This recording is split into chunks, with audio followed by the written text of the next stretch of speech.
And it was the second-year star who made less mistakes, just one interception, to Wilson's 3, and drove his team to 13 straight points to ultimately tie and then win the game. The only time Arizona led was the dramatic game-winning field goal in overtime. Steve, it's rare for Wilson to throw multiple interceptions in a game. He was really critical of his play after the game. Do you think he was almost too hard on himself? He knows that he didn't play as well as he should, but he also knows that the thing that was unusual is that in overtime, with the game on the line, that's the one he wants back, and that's the one that's going to haunt him the most. Now, look, I'm not worried about the Seahawks. If you think that you're going to bet on the Seahawks and Russell Wilson throwing 3 picks and then especially at the end of a game to go lose it, that's not going to make you much money, and I'm not worried about that. The most exciting thing for me last night was watching the future, the present and the future of the position. 2 guys, 5'10" and 5'8", dominating the field. I mean, Susie, just think about my heart was the whole day. It's like, this is what the future of football is. I'm loving it. Well, it's true. Randy, I mean, how seriously should we all be taking the Cardinals? You got to take the Cardinals serious. There's one point yesterday that I thought, and it was not on the field, Susie. I think they had a 3 receivers stacked on one side, and Kyler Murray tried to throw a quick screen out to the wide receiver. The 2 guys did not block. You see the bite him over there pounding to his hand. Mm-hmm. He's talking to his offense. And we was like, get back to the camera. We want to see what he's saying. That right there was a moment for me that I haven't seen in 2 years span of Kyler Murray demanding his team, let's play some football. We're into this game. For him to be able to run 14 rushes for 67, 7 of those plays designed. Coach Kingsbury talked about his offense is something to be reckoned with DeAndre Hopkins out there. They called him the little road runner, whatever he is. He's a problem for the whole National Football League, Susie. And they've also talked about just the leadership and how he's really been growing into that. And you can really see that. That's a great example of that. Well, and I love what he's doing, how he's leading that team. You got a veteran receiver in DeAndre Hopkins. They're using him the right way. Everybody seems happy. When you get a number 1 receiver, it's amazing how the quarterback can start to mature. We were hoping that would be the same way in Cleveland with Baker and OBJ, but it's nice to see it actually in Arizona. Hey, can we talk about the Cardinals' defense? Let's do it. It seemed like they confused Russell Wilson. And Steve will appreciate this because there's not too many things that Russell Wilson hasn't seen. Like, he's seen it all. He's up for the MVP, should win the MVP if we were to vote today. But as a defensive coordinator, you can disguise things. And I thought Vance Joseph did an outstanding job last night. Here you're going to see him walk 7 up. Seattle only has 6 to protect. Number 31, DJ Dallas, picks the wrong one. We're playing man coverage on the back end. Arizona's bringing 1 more than Seattle can block, forces Russell Wilson to an incompletion. Here, it's 7-on-7. But Russell Wilson in the center slide the line of scrimmage to the wrong side, and now you can have a nickel back coming on the outside. He's an unblocked defender. We're playing 3 deep, 4 under zone behind, chalk one up in the win column for Vance Joseph, fooling Russell Wilson. And on the game winner 30-14, very similar situation. We're going to show all out blitz, but we're going to drop back and play zone coverage. Book, let me get in here for a minute, man. I seen this play last night. The 8th overall pick of this year's draft, Isaiah Simmons, boy, I see you. I don't know where you've been, but defensive coordinator Vance Joseph, that young man is an athlete. Try to find ways to get him on the field. They was able to confuse Russell Wilson with that. They were able to jab out late. Rookie.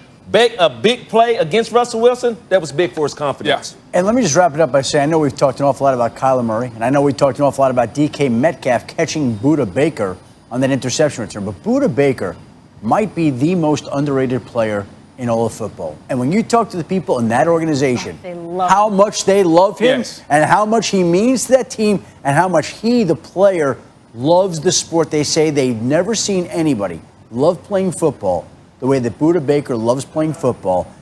That guy is a force out there. And when you watch him, he's a little bit like Ray Lewis back in the day, running around, making plays all over the field. He's everywhere all the time, and he's a force. And when you talk about guys this year that are up for Defensive Player of the Year, it stops and starts with Aaron Donald. Myles Garrett is having an outstanding year. T.J. Watt, and then you got to put Budda Baker in that same category. Guys that are dominating their position above and beyond what the defense calls for. You know what Vance Joseph said that separates him? That on the field, and I'm not just talking about just speed, running speed, game speed. Yes. That he is the fastest player he's ever seen react on. Except when he's returning an interception and DK Metcalf is chasing him. I mean, DK Metcalf. I'm not talking about game speed, just reaction speed. Gosh, give him a break. Right. He got walked down. Like, you can't just get walked down, Susan. He got walked down. Man, by the Incredible Hulk, he'll take it. No, he'll take it, but you got walked down. That's the Incredible Hulk, By the Incredible Hulk. Yeah, give credit where credit is due here. We are live from above the Heineken River Deck at Pier 17. So great to be here, bringing you Monday Night Countdown. And in Southern California, they're getting set for Monday Night Football. Lots of critiques about that Bears offense and Nick Foles, but he insists rather win ugly than lose pretty. From the fantasy football perspective, we welcome Matthew Berry, who has this week's Good Calls, brought to you by Subway. Thanks, Susie. The Buccaneers receiving corps is filled with big names, and another one, Antonio Brown, scheduled to arrive soon. Get this, all 4 of those pass catchers have been top 3 at their position at least once in the last 5 years. Just insane talent. So who will perform best in Tampa? The answer is actually Tom Brady. Easy, set it and forget it, QB1 from here on out. But these guys, they're all set it and worry about it for me. Only once this season have Chris Godwin and Mike Evans both scored double-digit fantasy points in the same game. Yes, Godwin missed some time, but look, we saw it this past Sunday. 450 total yards of offense, 5 touchdowns, yet just 5.7 fantasy points for Mike Evans. And now you add AB as well? They're all going to put up nice cumulative numbers from here on out, but they also lay some fantasy eggs along the way. Just too many mouths to feed, so be ready to deal with fantasy volatility from week to week. Be sure to stream the Fantasy Show all season long on ESPN+. Now, on opposite sides of the country, opposite results. As Cam Newton and the Patriots struggled against the Niners, Newton throwing 3 interceptions and benched in a 33-6 loss. Tom Brady and the Bucs were taking it to the Raiders. TB12 was flawless, tying a season high with 369 yards, 4 touchdowns. There's some really good plays that were made, and glad we finished the game strong. It's a good football team. They play hard. Good to go on the road and get a win. For any type of competitor, do you feel embarrassed? Yeah, and I am as honest as I could possibly be right now. And the first thing I said, to myself coming home, I said, you keep playing games like that, bro, and it's going to be a permanent change. We, as an offense, have yet to play a turnover-free game. That is the key to win. I'm not planning on just going out there just yigging interceptions left and right. It's simple. I have to play better. Let's just point and say that. The Patriots haven't had a stretch like this in nearly 2 decades. New England has lost 3 straight for the first time since 2002, and they're more than 2 games back in the AFC East for the first time since Bill Belichick's first season in 2000. Their quarterbacks have combined for 3 touchdown passes and 11 interceptions this season. Just for emphasis, the Patriots quarterbacks, a combined 3 touchdowns. Tom Brady has thrown 18, which is second most in the NFL. All right, Randy, you know this organization. How did it get this bad? How concerned are you? Well, I think that when you look at the quarterback position, you look at Tom Brady for 20 years being the New England Patriots quarterback, but now there's a change at the position. The quarterback that I'm seeing up there, Susie, looks like he's very uncomfortable, but putting a lot on himself because of the guy he's replacing.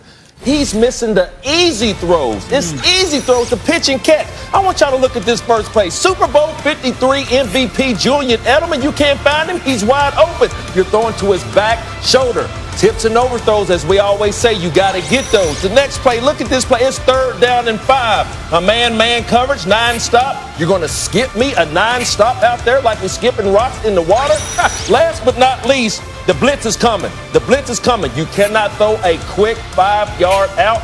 I was there with Tom Brady once. We were unable to complete a 5-yard out on 3rd down. Coach Bill Belichick told me and Tom Brady, if I want the ball incomplete, I'll go right down here to the local high school and get their quarterback and see if he can come in here and do it. So when I look at Cam Newton at the quarterback position, he seems like he's putting so much pressure on himself to try to be the man, but he needs to just relax. Step into his throws, because when you see Cam Newton flustered, you see the wide receivers out there flustered, then how can this team come together collectively and straighten things up? It starts with the quarterback position. He said it. He does have to play better, and it needs to start next week. Steve, Cam was supposed to be reviving his career here, and it seems to be going the opposite way right now. Yeah, it seems he's disinterested, and that and injuries are what cost him in Carolina. And a disinterested quarterback is not what you want. And it just begs the question that we talked about last week. I mean, the success of the Patriots over the last 20 years, Robert Kraft, Bill Belichick, Tom Brady, all equally share in all that success. But now going forward without Tom Brady, what is the plan? And if the plan is Cam Newton, it certainly wasn't look like he, a couple of months ago he comes out of the sky. We talked about dropping from the air. But what is the plan long term? It felt like I was watching the Jets yesterday.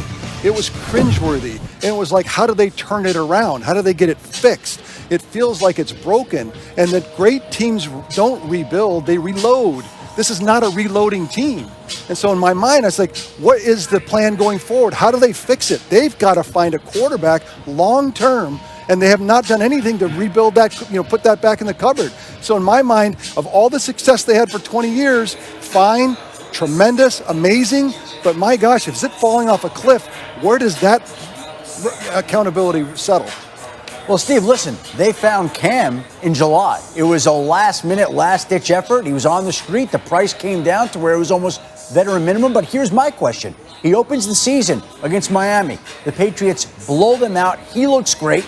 They go to Seattle and play a really good Seattle team and almost win that game. And we were talking more about how impressive New England was in a loss than how impressive Seattle was in a win. So how can it be that there were 2 weeks of great Cam, great Patriots, nothing's changed, and now it's just the opposite, and everything's turned? Where is the truth? Where is what's real? Adam, do you think in any way the Patriots now looking back are sorry? No, listen, Tom Brady was going to leave. Tom Brady was out the door. I think everybody saw that coming. So the Patriots were never in a position to go draft a quarterback. They had to trade Jimmy Garoppolo when they did.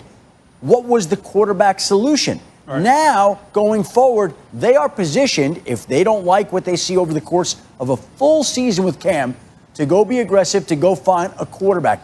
Cam fell into their laps in July. Fell into their lap. They thought there was going to be Jarrett Stidham and Brian Hoyer this year. You make the point about Stidham and Hoyer. Steve, that was going to be their quarterback, Stidham and Hoyer. Cam fell into their lap. Now, again, you fast forward, Cam's playing well. It almost seems like there's something going on with Cam, though. Like when you watch him skipping throws, he's thrown the football 40 times the last 2 weeks. Only 3 of those throws have gone to the right outside the numbers. Like, that's unheard of. That's unheard of for an NFL quarterback just to avoid one side of the field, Steve. Like, I as a defensive lineman, as a defensive player, it almost makes it easier to know that the quarterback is going to avoid a certain section of the field. 3 throws out of 40 the last 2 weeks, Cam has thrown to a certain area of the field. It almost seems like Cam Newton is hurt or that something's going on, but he doesn't look like the same guy from the first 2 weeks. I am unnerved by Cam Newton. I agree with you. I'm unnerved by how Cam's playing. But it also goes back to what Adam said. This is the best organization in football. The number 1 position in football is quarterback. You've had all these years to prepare for this transition. The transition takes place, no plan. Look for Cam to come save the day? Fine. Doesn't look like it's going to go so well. Maybe a resurgence for the first couple of weeks? Fine. Still, no plan. That's what's shocking to me. The number 1 organization in football, number 1 position in football, no plan and succession. Doesn't sound right to me. And we can talk about Cam all we want, but isn't it true that one of the reasons Brady isn't there is because of lack of weapons and firepower on the offense? Has that really changed at all? No. Has that changed? Ryan Clark made a great point. I heard him listening to him on SportsCenter today, that it looks like Tom Brady's a better GM than Bill Belichick because he went after the talent. Let me make one more point about what I'm seeing offensively for the Patriots. When you got a quarterback that's not stepping into his throws and skipping balls out there, you see the lackadaisical attitude coming from Myers, you're coming from Edelman. I think N'Keal Harry got hurt. When you have all of your pass catchers just going back to the sideline and just sitting lethargic, that means that they're disinterested. So one thing that Matt Hasselbeck, my colleague, taught me about being a quarterback, the relationship between the quarterback and the wide receiver, being able to put it right in front of them and give them a runner's ball. I never thought about that when I played, Susie, but being able to throw a wide receiver, pass catcher, a runner's ball. Yeah. So for the next couple of weeks, looking down in New England with all the frustration offensively, I'm going to look at the chemistry between the quarterback and the wide receivers. Is he able to give them a runner's ball to give them a chance to catch it and make yaks after the play? All right, I look forward to that. Hey, next week we get to talk a lot Tom Brady. It's Brady at the Bucs on Monday Night Football. That'd be fun. Coming to town. Still to come here on Monday Night Football. Monday Night Countdown. We're cracking open Boomer's vault. Plenty of great plays from Sunday. See which ones make Boomer's top 5. None of these made the cut. And we've got the greatest defensive legends of all time talking about what makes Aaron Donald so special. One of them even had to phone a friend. Matter of fact, I'll call him. JR. Yeah, what's going on? What up? Hey, I got you on speakerphone, so no cuss words.